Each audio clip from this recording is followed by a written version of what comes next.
че виждаме, че няма хора, няма кой да работи в тези иновации и с Агри толкова много се научат нещата. Така, сега, до 300 животни, ние сме заложили, ние сме предложили да бъдат 84 лева. До 300 животни. Трябва да са под селекционен контрол.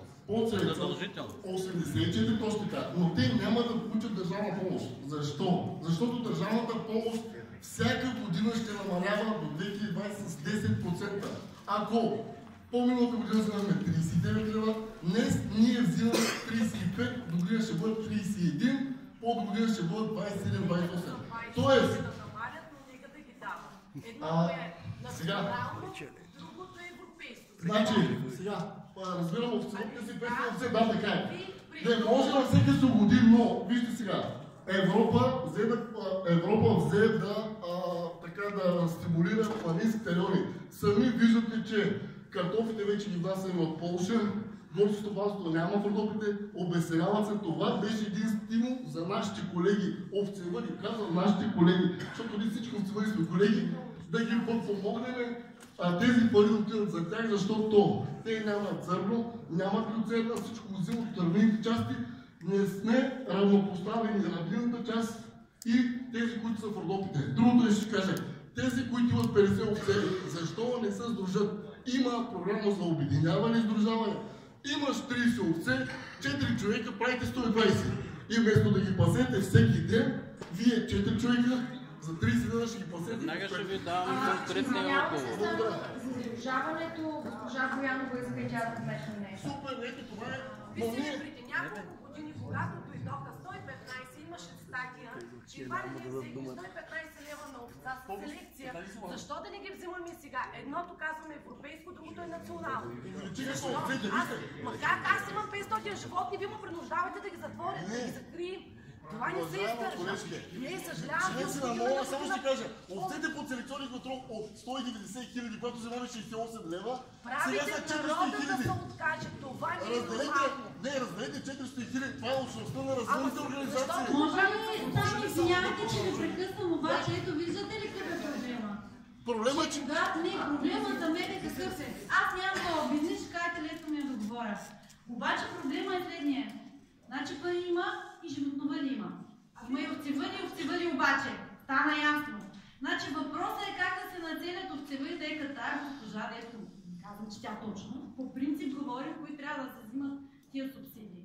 Защото всичките данни, както казахте преди малко, сочат неимоверно увеличаване на всички животновъди, брой животни бе хора. Какво стана? Ние толкова животни имаме в момента. Така хубаво сме се нароили. Ма резултата какъв е? Значи вие няма да може да се свършите бизнеса, да, няма да може да си свършите бизнеса, другия ще вземе малко пари, колко да преживява, но това какво е? Това също ли е нормално ли е, добре ли?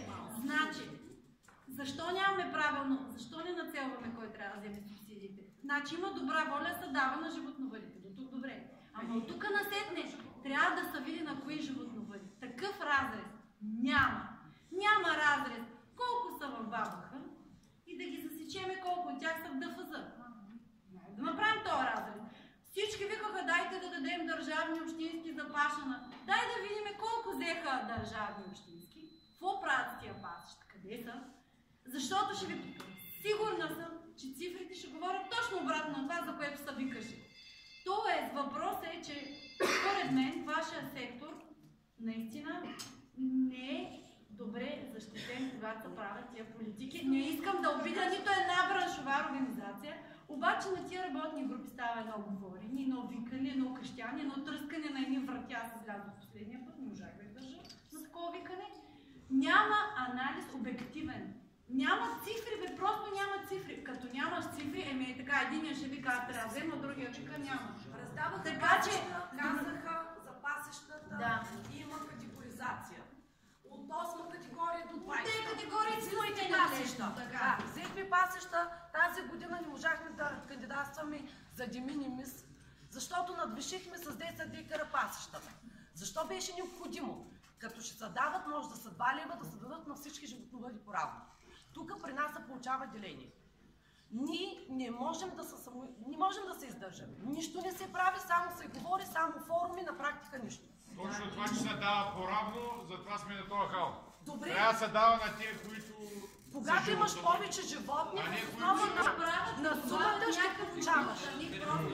Аз имам осигурени хора, плащам си данъци, ДДС съм, на мен ми се изя. Просто разходите са огромни. Как съм далече, като... Не съм далече, не ме гледайте, че съм жена, че не съм запозната в това отношение. Фирмата ми от 21 години се занимаваме и не съм много наясно с нещата. Просто за мен не трябва да има мнение. Как да обясня моята овца, че яде по-малко от на комшията ли? Защото неговите са 49, нашите са примерно повече. Всичките животни ядат равно. Всичкият разход е един и същ.